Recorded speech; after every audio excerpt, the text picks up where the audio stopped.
Okay guys, welcome back na naman sa aking YouTube channel. No? So bukas update kay Mir 4 starting ng 7 AM ng umaga hanggang 10 AM ng umaga pa rin. So ano ba yung mga updates? So una-una new events. So balikan natin, madami to.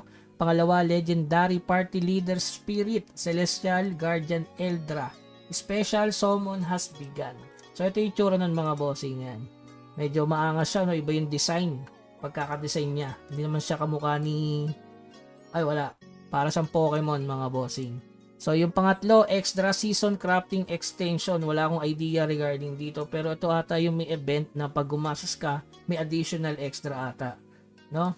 So yung pang-apat, Portal Stage 17, promotion condition adjusted. Yan.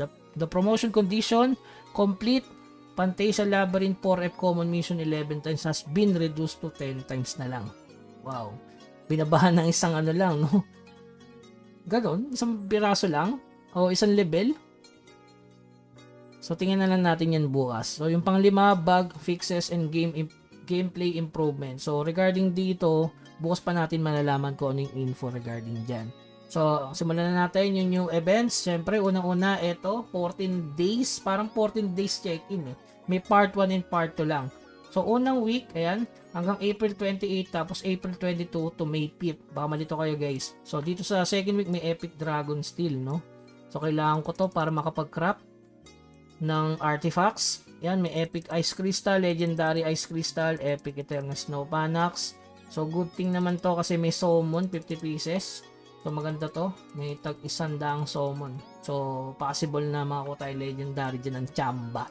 Pangalawang event nila, syempre ito paborito ng lahat, drop event. Kasi dito talaga mapaparami mo yung mga epic, no? Lalo na ngayon hindi na ako nagko-combine. Magre-recta tier 4 muna ako mga boss. Nga maganda yan hanggang April 21 yung kulay puti, no? Dragon Eye. Kulay puti ba? Yung blue pala yung unang araw hanggang 21 yung kulay blue. Yung kulay puti maganda dito, gawa ng merong glittering ito talaga. So dumadami glittering natin dahil sa event na yan. So good thing yan hanggang April 28. Yung pangatlo nila sa listahan, etong Battle Gear. So bukas pwedeng bilhin sa shop. Ito ay Codex. Ayan mga bossing. Ang gagasusin mo is energy. So possible tumaas yung energy bukas. Sa tingin ko lang kasi nga 10, yung quantity nito is 10 tapos yung purchase limit is 500. Imagine nyo yun guys ha. Tapos 400k yung price ng energy.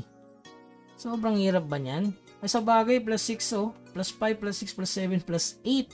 Para makuha yung crit 30. Guys, baka tumaas yung energy bukas. Baka lang ha. Try nyo mag-hoard kahit konti. Baka bukas mag-iba yung presyo ng energy. Alright. So sa mga nakapanood, no? Possible lang. Kasi ginagamit naman natin yung energy. Pwede ka rin mag-imba kahit mga 30 piraso. Baka magbago price niyan bukas. Kasi codex to, matagal to gamitin. Okay, so yung huli, syempre yung Legendary Spirit Treasure na magsisimula sa April 21 or Monday. Okay, Monday, mag-imba ka pa ng Dark Steel. So, Dark Steel at Energy. So, yun. So, yun lamang guys. Yun lang yung update kay Mir 4. Marami pa tayong abangan, lalo na yung Mythic. Diba? Mythic na equipment at saka syempre yung spirit baka by next week na yun or by next 4 weeks pa guys. Okay, so yun lamang guys, keep grinding hanggang sa muli, paalam.